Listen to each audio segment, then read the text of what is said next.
Hello guys, date আজি 18 January, time 10:11. Date মানে আজি দুটা date ললো, সৰু date ললো. Communes-ত sell কৰিছিলো 115 profit হ'ল আৰু হিন্দালকত 10 টকা. Total 125 rupees.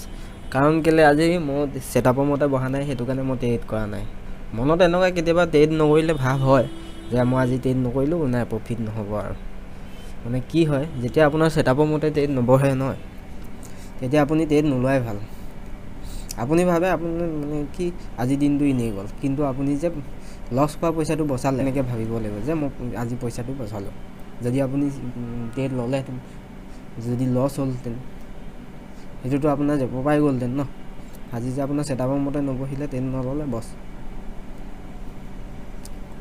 খুব যদি বেছিকে ডেট লবলৈ মন যায় এটা দুটা কোয়ান্টিটি সেল কৰি থাকিব লাগে বাই কৰি থাকিব লাগে এনেকুৱা কৰি দিব লাগে কিন্তু বেছিকে কোয়ান্টিটি সেটআপৰ মতে নবহিলে লৈ লাভ নাই ঠিক আছে চাই লওঁ যদি কিবা ডেট পাওঁ ভাল সৰু সৰুকে লম ললে আপোনাক পাছত ভিডিঅ' বনাই দেখাই আছো